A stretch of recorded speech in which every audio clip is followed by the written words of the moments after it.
Well, soon the parliament will only come with a single chamber. Now, this is a question which is very much aside of the discourse I intended to make, which is summing up with what Stefano Firpo just said, but it definitely allows me to make a very quick reasoning. The interest declaration that was made by Igor Secchi has to be viewed and considered as something which is first and foremost very positive. It acknowledges the fact that the work of restructuring Saipem, which was inaugurated by the appointment of a new management on the side of Eni, is generating confidence and trust,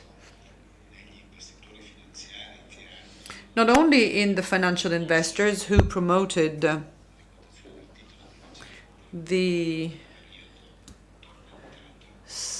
listed stocks after a very difficult moment, but the trust and confidence now comes from an international company just like Rosneft, which is an expert client, a real potential expert client,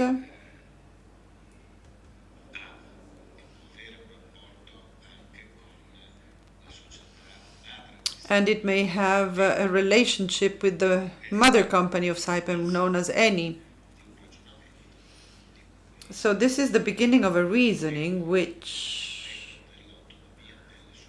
while waiting for the autonomy of and independence of companies, and we have to consider all that, we will have to try and understand the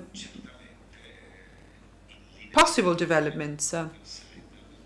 And in general, the idea of having, as far as Saipem is concerned, a single partner belonging to the trade, like in this case is Eni, could be and can only be an element which calls for great interest. This is what I'd confine myself to say. And let's also bear in mind that there are difficulties, the ones that come along with the sanctions. Now, I am not a great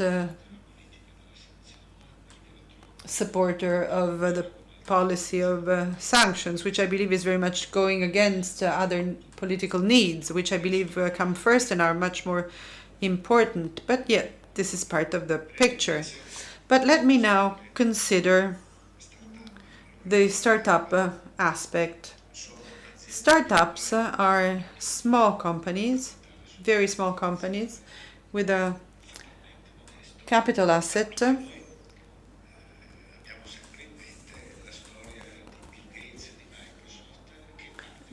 And everyone has in mind and thinks about Bill Gates and his startup venture, something that he started from scratch with great entrepreneurial activity. Out of that startup activity, a giant emerged.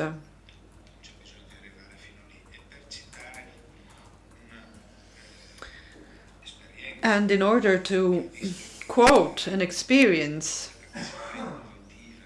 and to make mention of an experience which saw the Italian entrepreneurial abilities and capacities coming at crossroads with the abilities and capacities of Russian investment, I'd like to recall the case of OTE, the OTE Telematics,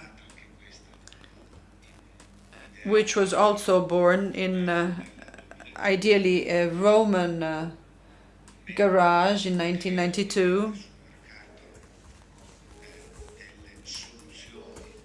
which was created and then put on the market some managerial solutions. And it then little by little allowed Unipol to emerge, that it is the insurance company which is still controlled by Italian cooperatives and cooperatives association. And along with it, there were AXA and Chrysler and many other examples. Now, in some 10 years, this company becomes something which is very much interesting to the eyes of the investors, something very much palatable.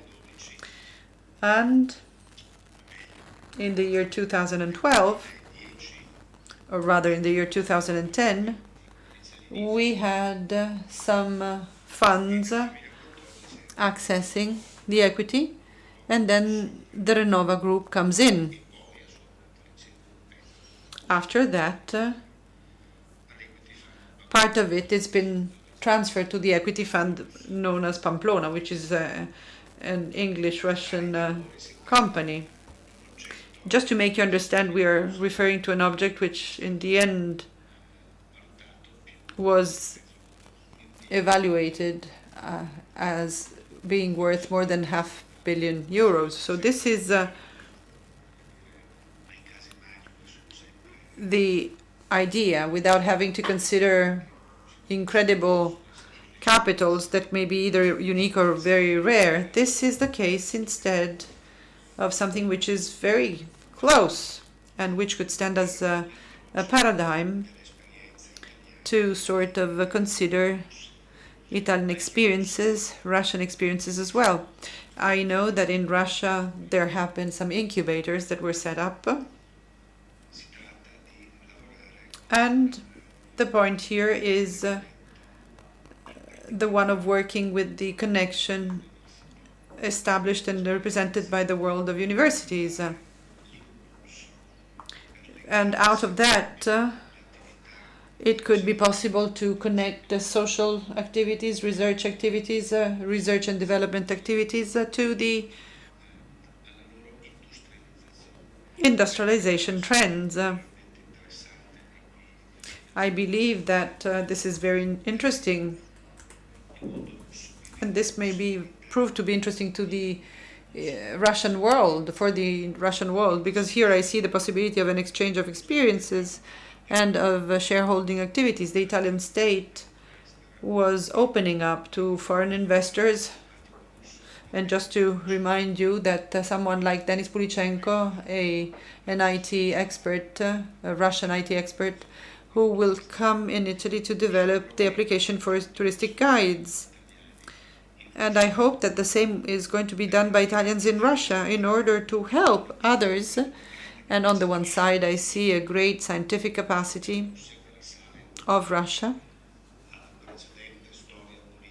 which dates back to the previous political story of this country, and to Italy, the applicative capacity generated by the results of science, which may help the social partner, the Russian partner in this case, to accomplish the step, to make the step which was hard to make and that failed being made when the moment came. The Anglo-Saxons used to say that Russians could send satellites in the space and men in the space, and they were capable of having an extraordinary military industry, but at the same time they had never invented something that could be comparable to blue jeans or Coca-Cola.